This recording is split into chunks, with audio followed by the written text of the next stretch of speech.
This is the Washington Week Webcast Extra. Hello, I'm Gwen Eiffel, and welcome to the Washington Week Webcast Extra, where we pick up online where we left off on air. I'm joined by Carrie Johnson of NPR, Beth Reinhardt of the Wall Street Journal, Karen Tumulty of the Washington Post, and Manu Raju of CNN. As we watch the candidates exchange political slings and arrows, it's always wise to remember the best stuff is happening behind the scenes. Example the first. The veepstakes. The courting of candidates has become so obvious that it's almost suspicious who is really on the list and who's really not. What do we know? What's the latest, Manu? Well, Donald Trump has taken a different tack than we've seen other politicians in recent years, and actually, almost having this public auditioning process and tweeting about them and talking about how great certain people are. We know that two of them who were considered to be on this so-called short list have taken their names out. That includes Joni Ernst, the Iowa senator, as well as the Tennessee senator, Bob Corker. Can I just stop you there? Mm-hmm. The weirdest moment of the week for me, in many respects, was the night that poor Bob Corker came wandering out onto the stage at a Trump rally as if blinking in the lights and said, mighty big crowd here. We don't get crowds like this in Tennessee. Yeah. Then the next day he said, I'm not really right. It felt like he had been, it did not look good for him. Yeah, he didn't really feel, I talked to him afterwards and he said that it didn't feel right for him. No kidding, you could tell that. Yeah, exactly. But he's open to something else as the administration, like Secretary of State, because he's a Foreign Relations Chairman. So that's something he's possibly interested in. But, we're probably looking at, Newt Gingrich on the top of the list, Mike Pence, the Indiana governor.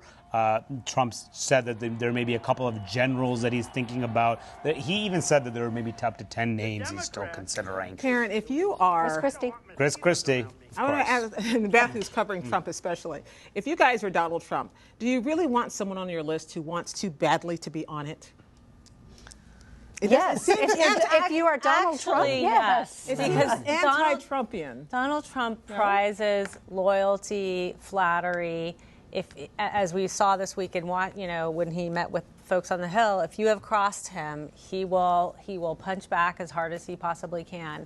And if you've been loyal to him, and if you were loyal early on, as Chris Christie was, for example, which is a big reason I think why he's on the list, that is very prized by Trump. I think so too. I think that what he wants more than anything else is somebody who's not going to disagree with him, who is not going to challenge him, who is not going to criticize him. You think there's any chance for a surprise, someone whose name we haven't seen at all? Like last time, Sarah Palin came trotting out and we all went, who? With Donald Trump, there's a very big chance of that. And if there's a good woman candidate, certainly that would be helpful, given how potentially helpful, given how underwater he is with women voters.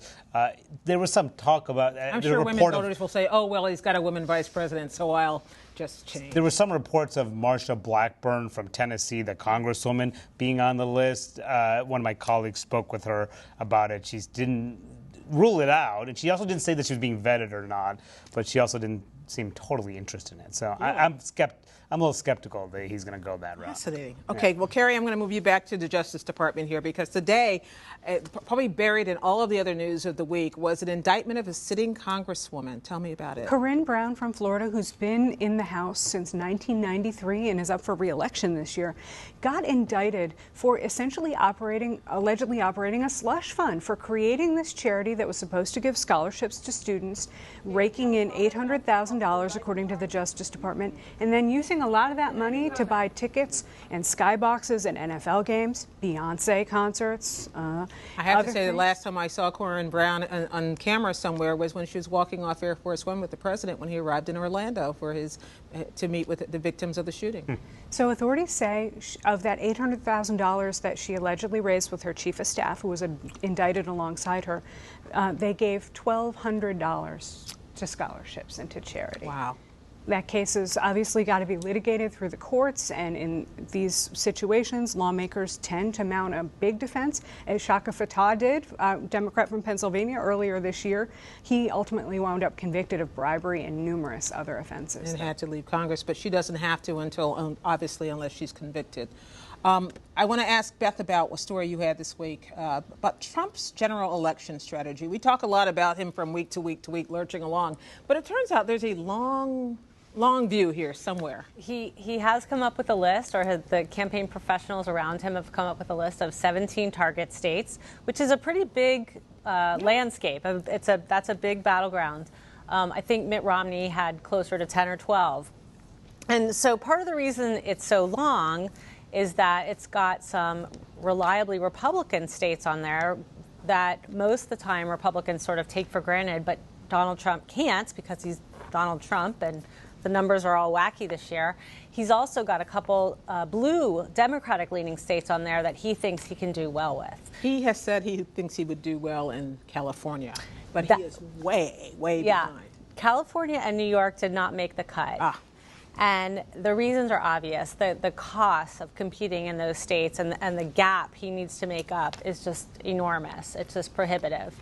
So, but he is going, the battlegrounds will be different. The states that we're so used to seeing the race focused on, Virginia, Ohio, Florida, Colorado, those are still going to be big states, but you're also going to see Trump having to defend states like Arizona, a very large Hispanic population. 1 out of 5 eligible voters in Arizona is Hispanic, and he's doing terribly with Hispanic. It used to be maybe even Georgia or even Georgia. Utah, right? Even Georgia has a growing Hispanic population, and in a close race, that can make the difference. Okay. Well, we'll be watching for all of that, of course, as always. Thank you so much, everybody. We're gone for now, but stay online and take our Washington Week news quiz. I do so miserably at this every week. You can outscore me. See how you do. And we'll see you next time from Cleveland with a preview of the Republican National Convention on the Washington Week Extra.